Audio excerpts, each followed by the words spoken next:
Hello, everybody. So this is week 7.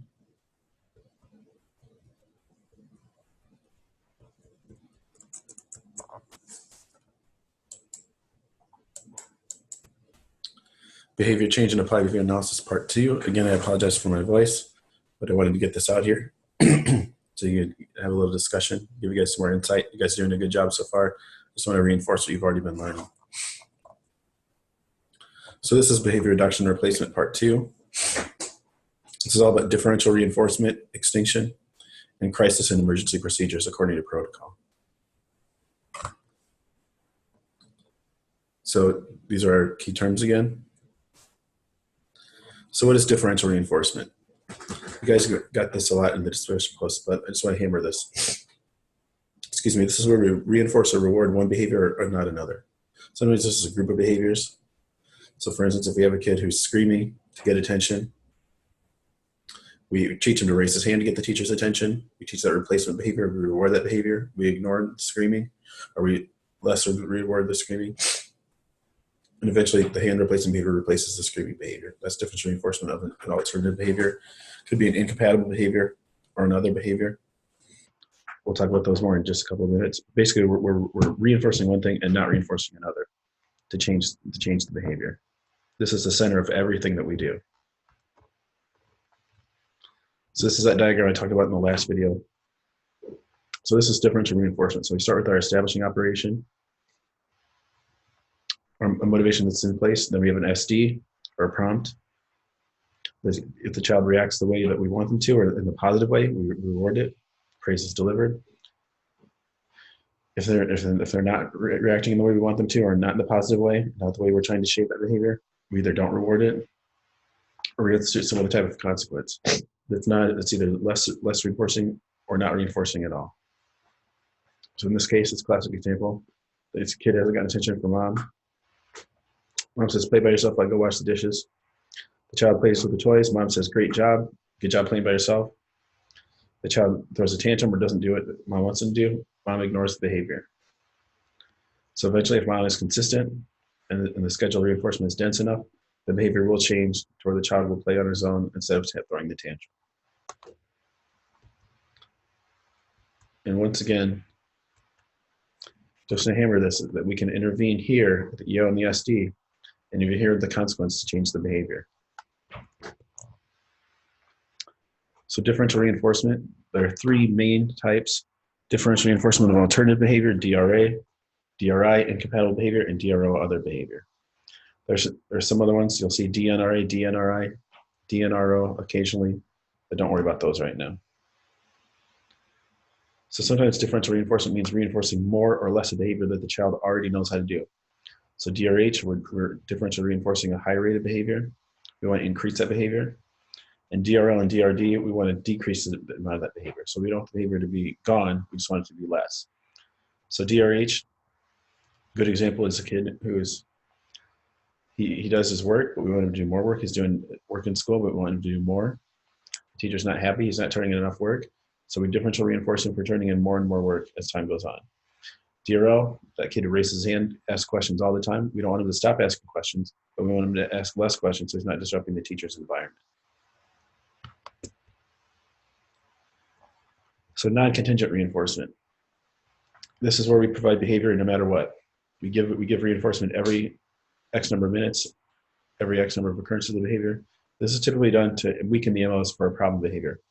So say you have a kid who's swearing to get attention. First thing we do is give him more attention. If we give him more attention, he's not as motivated to swear to get attention because he's already getting a lot of attention. This is something that a lot of people do not understand. This is also a good way to, well, we'll get into that in 1 second here. So this is a good example of differential reinforcement. Another good example, my friends at PsychoPros again. So extinction. This is when we stop reinforcing behavior. Since the behavior is no longer coming into contact, it becomes extinct or eventually stops. Sometimes this can take a while. Sometimes people are resistant to this. So the book talks about an extinction burst. So when we start ignoring a behavior, sometimes people do it more because it's worked in the past, and then eventually it tapers off. This is especially true when you do that standard analog functional analysis that we talked about a few weeks ago. So sometimes it gets worse before it gets better, as the classic saying goes. However, this is beginning to change. So if you have time to watch the extra video by Tim Vollmer, he talks a bit about this. So we have our problem behavior here in the blue. We start our intervention. We start ignoring the behavior or changing the behavior. Typically, we get that extinction burst, which is the red line. But what we've learned over the past 10 or 15 years is if you combine that with non-contingent reinforcement and change the behavior slowly, we can level off that extinction burst somewhat and get back, and then get our post extinction burst back in the blue. So we start here. There's my cursor. So we start here in the blue. We implement our intervention, partially extinction. So instead of getting the extinction burst by using non-contingent reinforcement, we can lessen that, so it's not as big of a blow, not as big of an up and down for the client as it used to be.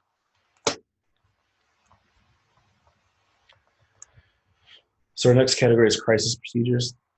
This is what we do when all else fails. Most people think this is the most important in the plan, but it isn't. What's important part of the plan is that we never want to get to this point. A true crisis plan will often include calling the VCBA and 911 or both.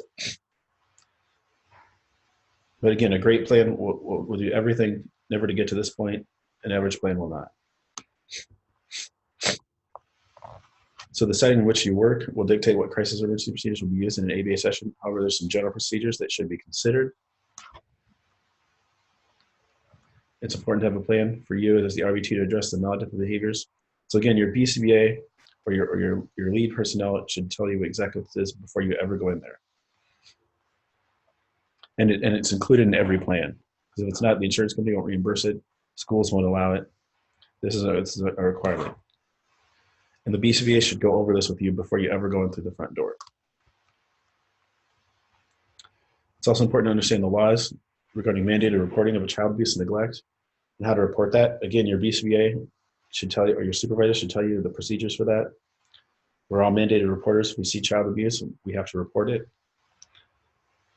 We should also have first aid knowledge and have emergency contact information. So if the kid has a seizure or a seizure plan or some other type of plan, there should be a sheet of paper that says who you call and what. When do you call an ambulance? When do you call mom and dad? When do you call the doctor? Who do you call? All this is in the crisis plan.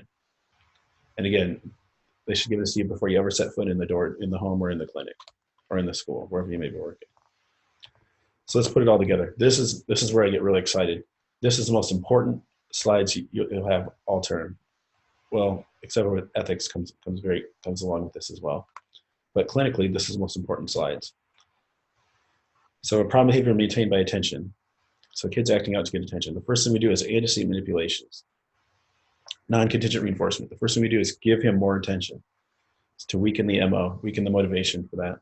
We want to terminate the behavior's reinforcement contingency. We want to remove attention for the bad behaviors and use differential reinforcement to replace that with a new behavior. So what does this look like? So let's go back to that kid who's screaming to get attention. So instead of screaming, we teach him to walk up to somebody and say hello.